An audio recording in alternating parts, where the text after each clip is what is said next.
नमस्कार। राजनीति को हम अक्सर सिर्फ जीत हार के चश्मे से देखते हैं, है ना?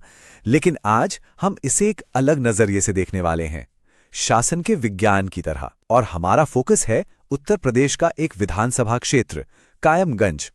यहां हम किसी व्यक्ति या पार्टी का विश्लेषण नहीं करेंगे, बल्कि उस सिस्टम को समझेंगे जो लोगों की जिंदगी पर असर डालता है। तो ये कायमगंज है कहाँ? हो सकता है आपने इसका नाम सुना हो या शायद नहीं, पर इसकी कहानी हिंदुस्तान के कई ग्रामीण इलाकों की कहानी है। ये उत्तर प्रदेश के फर्रुखाबाद जिले का हिस्सा है। नक्शे पर इसे देखना इसलिए जरूरी है क्योंकि किसी भी जगह की राजनीति उसकी जमीन और उसके लोगों की जरूरतों से जुड़ी होती है। ये सिर्फ एक जगह नहीं है, ये उन लाखों लोगों का घर है जिनकी उम्मीदों को समझना ही अच्छे शासन का पहला कदम है। तो इस विश्लेषण में हम 6 पड़ावों से गुजरेंगे। हम कायमगंज की धड़कन को समझने से शुरू करेंगे, फिर 2022 के जनादेश के नंबर्स को डिकोड करेंगे, नतीजों के पीछे क्या कारण थे उसकी गहराई में जाएंगे, और फिर अतीत के चुनावी इतिहास को भी देखेंगे। इसके बाद शासन के लिए एक ठोस ब्लूप्रिंट पेश करेंगे और आखिर में विश्वास बनाने के रास्ते पर बात करेंगे। चलिए तो शुरू करते हैं पहले हिस्से से। कायमगंज को अगर समझना है तो सबसे पहले वहां के लोगों को और उनकी जमीनी हकीकत को समझना होगा। यही इस पूरे विश्लेषण की नींव है। ये नंबर देखिए, 86.5%। ये एक बहुत बड़ी बात है। इसका सीधा मतलब है कि कायमगंज की आत्मा, उसकी अर्थव्यवस्था, उसकी राजनीति, सब कुछ जमीन से, खेती से और मौसम के चक्र से बंधी हुई है। सरकार की हर योजना की कामयाबी या नाकामी इसी मिट्टी पर तय होती है। तो यहाँ के लोगों की सबसे बड़ी परेशानियां क्या हैं? देखिए, ये कोई हवाई मुद्दे नहीं हैं। ये हैं सड़कें, खेती के लिए पानी, बेरोजगारी और जातीय असमानता। ये वो चीजें हैं जो हर रोज की जिंदगी पर असर डालती हैं। एक अच्छी सड़क का मतलब है बाजार तक आसान पहुंच, पानी का मतलब है अच्छी फसल, और एक नौकरी का मतलब है परिवार के लिए सम्मान और सुरक्षा।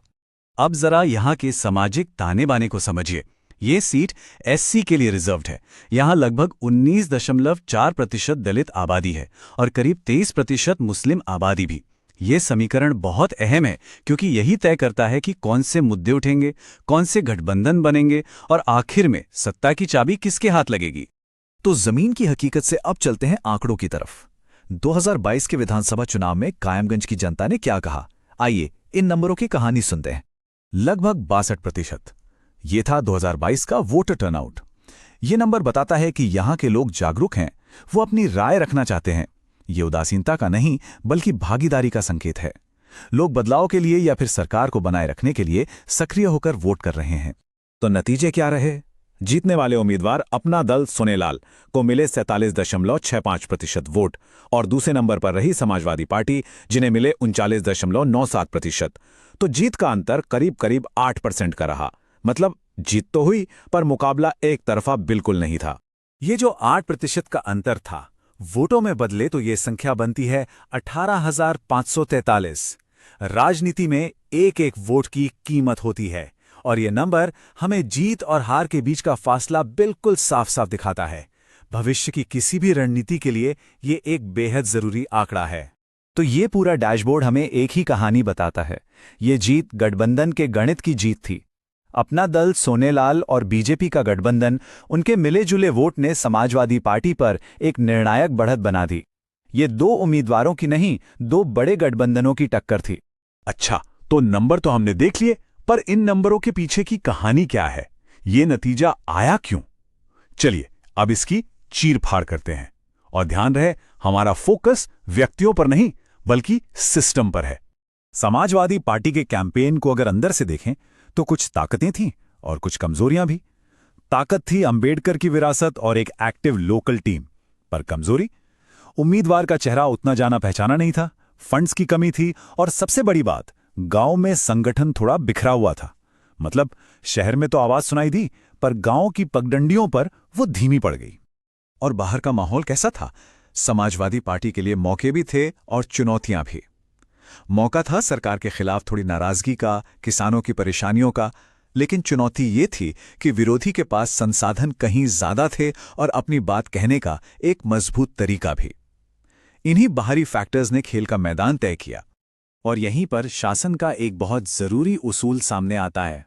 आप किसी भी नागरिक तक पहुंचें, हर व्यक्ति की गरिमा का सम्मान सबसे ऊपर होना चाहिए और जो भी बात कही जाए वो जिम्मेदारी से, तथ्यों के आधार पर कही जाए।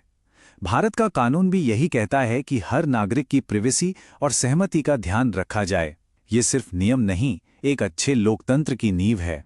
देखिए, कोई भी चुनाव अचानक नहीं होता।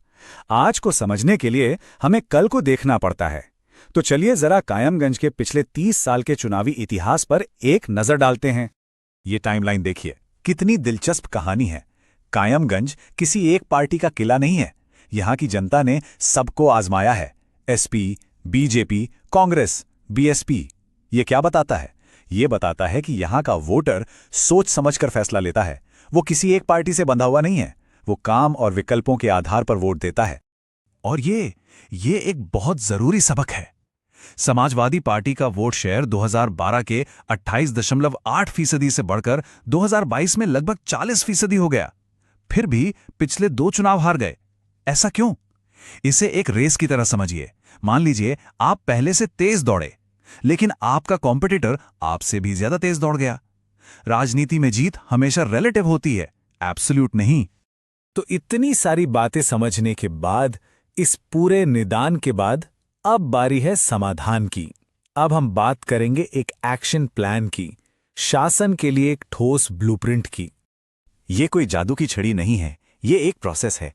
90 दिनों का एक सधा हुआ प्लान। पहला कदम, डेटा और सही लोगों को जोड़ना। दूसरा, सर्वे और चौपाल के जरिए लोगों से सीधी बात करना। तीसरा, उनकी शिकायतों को एक एक्शन प्लान में बदलना। और चौथा, बूथ लेवल पर तैयारी, ताकि वोट वाले दिन मेहनत रंग लाए। ये सुनने से लेकर एक्शन तक का एक सीधा रास्ता है। एक अच्छे शासन को इन 5 पैमानों पर खरा उतरना ही होता है। पहला, रोजगार, सिर्फ खेती से आगे की सोच। दूसरा, इंफ्रास्ट्रक्चर, जो जमीन पर दिखे। तीसरा, वेलफेयर स्कीम्स, जो भरोसेमंद हों और इज्जत से मिलें। चौथा, शिकायतों के समाधान की गारंटी। और पांचवां और सबसे अहम, विश्वास। जब ये 5 चीजें मिलती हैं, तब जनता को अपने वोट पर रिटर्न मिलता है। और आखिर में, एक जिम्मेदार लीडर की पहचान क्या है? वो ये सुनिश्चित करता है कि हर नागरिक की गरिमा और उसकी आवाज सुरक्षित रहे। वो ऐसे सिस्टम बनाता है जो लोगों की सहमति और प्राइवेसी पर टिके हों। यही हमारे संविधान का भी सार है और यही सच्चे शासन का रास्ता भी। तो पूरी बात घूम फिरकर एक ही जगह आती है, विश्वास। एक ऐसी शासन व्यवस्था बनाना जो लोगों की सुने, उनकी जरूरतों को समझे और उनके प्रति जवाबदेह हो। तो कायमगंज की कहानी हमें सिखाती है कि राजनीति से परे भी एक उद्देश्य हो सकता है। अगर आप एक जन केंद्रित नेता बनना चाहते हैं और अपने निर्वाचन क्षेत्र का उत्थान करना चाहते हैं, तो blueprintstrategies.ai से mgra@blueprintstrategies.ai पर संपर्क करें या 08042041602 पर कॉल करें। राजनीति से परे एक उद्देश्य।